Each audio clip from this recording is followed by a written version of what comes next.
राजस्थान की धरती, जहां कहते हैं कि पत्थर भी कहानियां सुनाते हैं, और हवा में त्योहारों की खुशबू हमेशा घुली रहती है। बिल्कुल। आज हम इसी खुशबू को महसूस करने वाले हैं।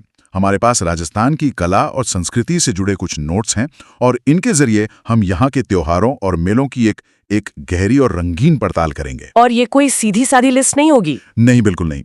हम विक्रम संवत कैलेंडर के हिसाब से चलेंगे, महीने दर महीने, और समझेंगे कि ये त्योहार सिर्फ तारीखें क्यों नहीं है, बल्कि राजस्थान की धड़कन है। और इस पूरी यात्रा का जो नक्शा है वो है विक्रम संवत कैलेंडर।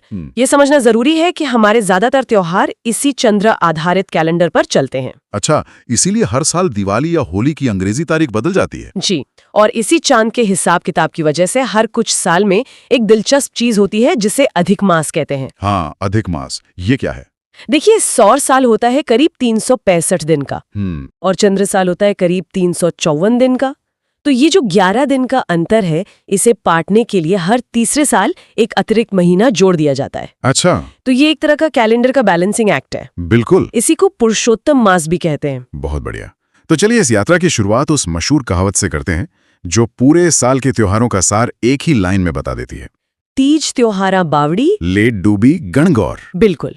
इसका सीधा सा मतलब है कि त्योहारों का जो सालाना चक्र है वो श्रावण के तीज से शुरू होता है और साल के आखिर में चैत्र की गणगौर पर आकर पूरा होता है। इसी कहावत को पकड़कर हम अपनी यात्रा शुरू करते हैं, ठीक वहीं से जहां से राजस्थान में उत्सवों का सिलसिला शुरू होता है, यानी श्रावण का महीना।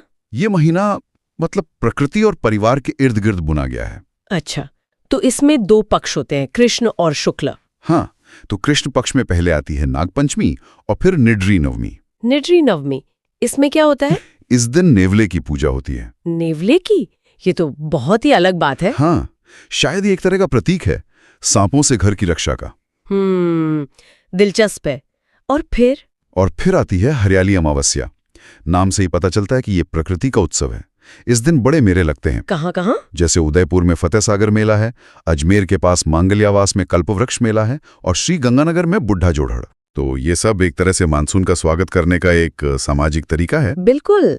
और फिर शुक्ल पक्ष में आती है छोटी तीज, जो जयपुर में बहुत प्रसिद्ध है। जी, ये पति पत्नी के प्रेम का प्रतीक है, और इसी से जुड़ी एक रस्म है सिंजारा। हाँ, स्रोत बताते हैं कि इसमें ससुराल पक्ष से नई दुल्हन के लिए उपहार आते हैं। लेकिन ये सिर्फ तोहफों की बात तो नहीं होगी, है ना? ये बहुत अच्छा सवाल है। असल में ये एक नई दुल्हन के लिए उसके मायके से जुड़ाव का एक आश्वासन है। अच्छा। ये उपहार प्रतीक हैं कि उसका पुराना परिवार आज भी उसके साथ खड़ा है। इस दिन महिलाएं जो लहरियां ओढ़नी ओढ़ती हैं, वो खुद मानसून की लहरों का प्रतीक हैं। वाह। और श्रावण का महीना खत्म होता है रक्षाबंधन से, जिसे यहाँ नारियल पूर्णिमा भी कहते हैं। तो श्रावण के बाद आता है भाद्रपद। हाँ, और भाद्रपद तो कह लीजिए त्योहारों से बिल्कुल भरा हुआ है, शायद साल का सबसे व्यस्त महीना। इसकी लिस्ट तो वाकई बहुत लंबी है। कृष्ण पक्ष में क्या क्या होता है? कृष्ण पक्ष में पहले तो आती है बड़ी तीज, जिसे कजली तीज भी कहते हैं। ये बूंदी की बहुत प्रसिद्ध है। ठीक है। फिर आती है ऊब छठ या हल छठ, जो बलराम जयंती है। फिर कृष्ण जन्माष्टमी और गोगा नवमी। गोगा नवमी, इसके मेले तो बहुत बड़े होते हैं ना? हाँ, गोगा मेड़ी और ददरेवा में लगने वाले मेले विशाल होते हैं। एक और दिलचस्प रिवाज है इससे जुड़ा।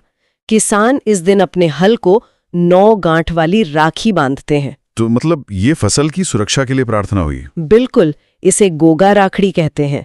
और शुक्ल पक्ष, उसमें तो जैसे मेलों की बाढ़ सी आ जाती है। सही कहा आपने। सबसे पहले बाबेरी बीज यानी रामदेव जयंती। इस दिन से रामदेवरा में एक विशाल मेला शुरू होता है। इतना बड़ा कि स्रोत उसे मारवाड़ का कुंभ कहते हैं। जी, ये सिर्फ एक धार्मिक आयोजन नहीं है, सदियों से ये वो जगह रही है जहां रेगिस्तान के दूर दराज से लोग मिलते थे, व्यापार करते थे। अच्छा। इसी महीने में बचपारस भी आती है, जब बछड़े की पूजा होती है और चाकू का इस्तेमाल नहीं होता। ये पशुधन के प्रति सम्मान दिखाने का एक तरीका है। हाँ, और फिर आते हैं तेजा दशमी पर लगने वाले पशु मेले, जैसे परबतसर नागौर का मेला। ये तो साफ है कि ये सिर्फ त्योहार नहीं, बल्कि राजस्थान की जो ग्रामीण अर्थव्यवस्था है उसके सबसे बड़े इवेंट्स हैं। बिल्कुल, सदियों तक ये किसानों और पशुपालकों का स्टॉक एक्सचेंज हुआ करता था। इसी महीने में गणेश चतुर्थी, ऋषि पंचमी, राधा अष्टमी और जल झूलनी एकादशी जैसे त्योहार भी मनाए जाते हैं। भाद्रपद की इस गहमा गहमी के बाद आश्विन का महीना एक शांत और गहरा मोड़ लेता है। ऐसा लगता है जैसे उत्सव बाहर से भीतर की ओर मुड़ जाता है। बहुत सही कहा। कृष्ण पक्ष के 16 दिन श्राद्ध के होते हैं, जो पितरों को याद करने का समय है। इस दौरान सांझी की पूजा होती है। सांझी? ये क्या है? ये पार्वती का रूप है। कुंवारी कन्याएं अच्छे वर के लिए इनकी पूजा करती हैं।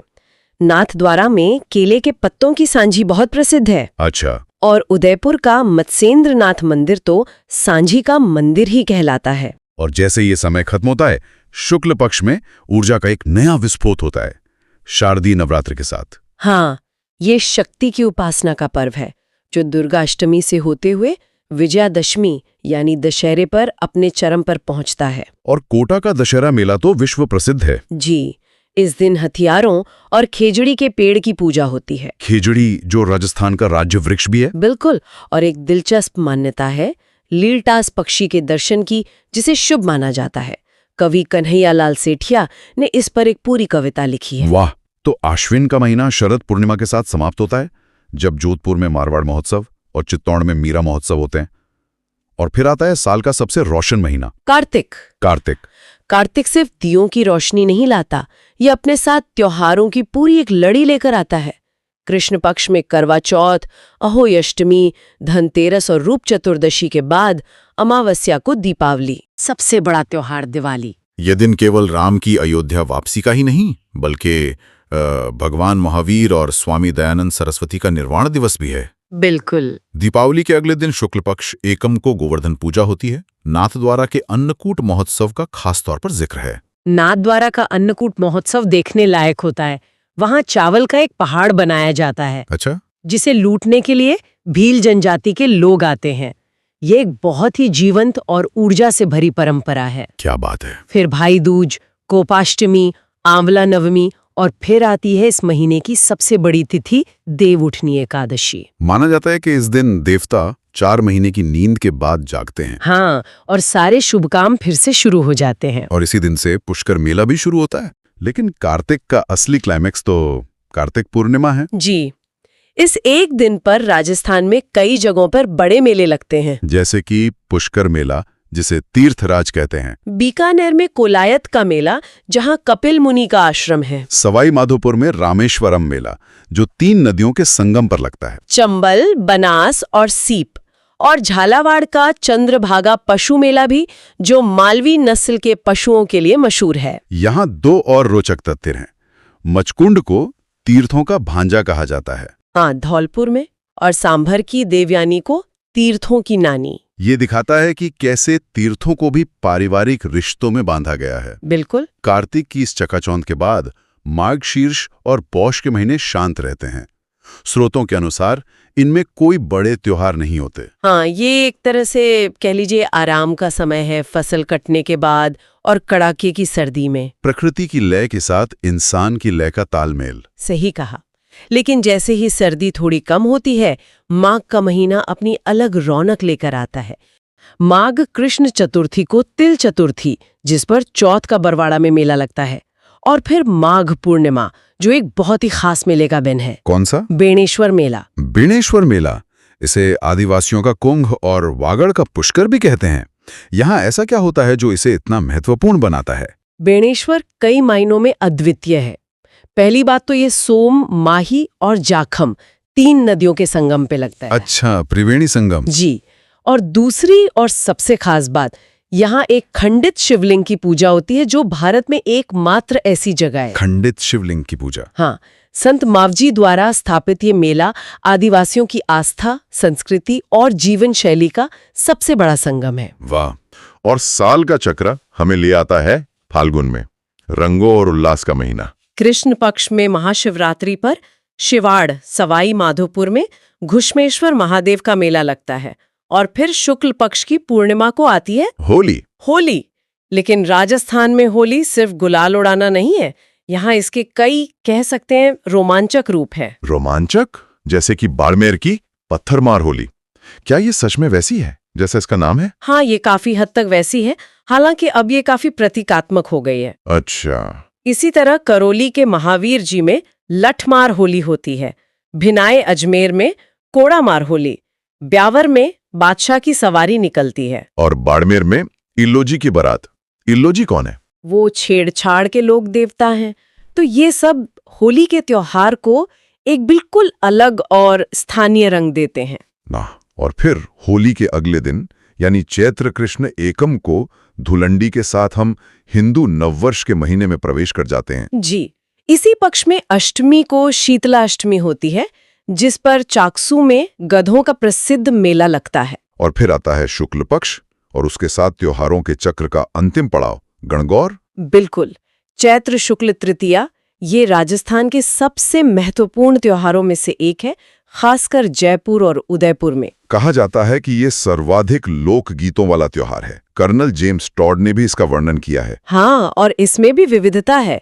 नाथद्वारा में पंचमी को गुलाबी गणगौर मनाई जाती है और जैसलमेर में तो एक अनोखी परंपरा है जहाँ केवल गवर यानी पार्वती की सवारी निकलती है, शिव की नहीं। ये तो बहुत ही अनोखी बात है। हाँ, ये शायद किसी स्थानीय ऐतिहासिक घटना का प्रतीक है। और गणगौर के साथ ही ले डूबी गणगौर वाली कहावत सच होती है और त्योहारों का चक्र पूरा हो जाता है। जी, इसके बाद चैत्र में रामनवमी और हनुमान जयंती मनाई जाती है।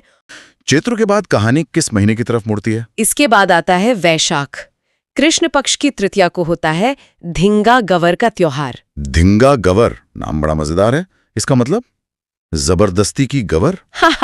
कुछ वैसे ही समझ लीजिए। ये जोधपुर और उदयपुर में मनाया जाता है। अच्छा, इसमें महिलाएं बेंत लेकर निकलती हैं और पुरुषों को मजाक में मारती हैं।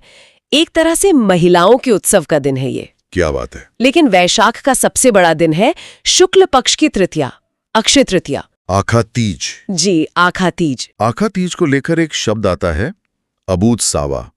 ये सुनने में बड़ा भारी लगता है। इसका मतलब ये है कि इस दिन ग्रहों की स्थिति हमेशा इतनी शुभ होती है कि किसी पंडित से पूछने की जरूरत ही नहीं पड़ती। आपने एकदम सही समझा। अबूझ यानी जिसे बूझने या समझने की जरूरत ना हो।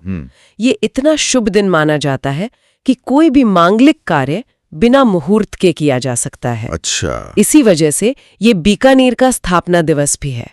पर इसका एक स्याह पहलू भी था। वो क्या? कि इसी दिन राजस्थान में सबसे ज्यादा बाल विवाह होते थे, जो अब खैर एक कुप्रथा है और कानूनन जुर्म है। ये तो बड़ी विरोधाभासी बात है। एक तरफ इतना पवित्र दिन और दूसरी तरफ उससे कुप्रथा जुड़ी थी। खैर, अब तक हमने जिन त्योहारों की बात की वे मोटे तौर पर हिंदू कैलेंडर का हिस्सा हैं, लेकिन राजस्थान की संस्कृति का ताना बाना कई और धागों से भी बुना है। निश्चित रूप से जैन समुदाय के अपने त्योहार हैं, जैसे ऋषभदेव जयंती और महावीर जयंती। लेकिन उनका सबसे महत्वपूर्ण पर्व है पर्युषण। पर्युषण? हाँ, या दशलक्षण पर्व। ये आत्मशुद्धि और क्षमा का पर्व है। दिगंबर और श्वेतांबर समाज इसे थोड़ा अलग अलग समय पर मनाते हैं, लेकिन दोनों का अंत क्षमा याचना से होता है। और सिंधी समुदाय? उनके लिए सबसे बड़ा दिन है चेटीचंड, जो चैत्र शुक्ल एकम को भगवान झूलेलाल के जन्म दिवस के रूप में मनाया जाता है। वे उन्हें वरुण का अवतार मानते हैं। अच्छा, और सिख त्योहार? सिख समुदाय के लिए कार्तिक पूर्णिमा गुरु नानक जयंती का पवित्र दिन है। पोष में गुरु गोविंद सिंह जयंती मनाई जाती है और 13 अप्रैल की वैसाखी का ऐतिहासिक महत्व है, क्योंकि 1699 में इसी दिन खालसा पंथ की स्थापना हुई थी। तो ये थी राजस्थान के त्योहारों और मेलों के कैलेंडर की हमारी यात्रा। हमने देखा कि कैसे हर महीना, हर मौसम अपने साथ उत्सवों का एक अलग ही रंग लेकर आता है। ये सच में एक अविश्वसनीय कैलेंडर है। ये सिर्फ छुट्टियों की सूचना नहीं है, ये जीने की एक लय है। ये दिखाता है कि कैसे एक समाज ने प्रकृति के चक्र, अपनी अर्थव्यवस्था और अपनी आस्था को एक खूबसूरत उत्सव में पिरो दिया है। इस पूरी पड़ताल में ये तो साफ कर दिया है कि ये त्योहार सिर्फ रीति रिवाज नहीं है, ये राजस्थान की पहचान का एक अटूट हिस्सा है। बिल्कुल, और ये हमें एक बहुत महत्वपूर्ण सवाल पर लाकर छोड़ देता है। आधुनिक जिंदगी में इन पारंपरिक त्योहारों और इनसे जुड़ी मान्यताओं का क्या महत्व बचा है? क्या ये सिर्फ हमारी विरासत का एक हिस्सा है जिन्हें हम सहेज कर रखते हैं, या आज भी ये समाज को जोड़ने और हमें प्रकृति की लय से तालमेल बिठाने का एक सार्थक जरिया है?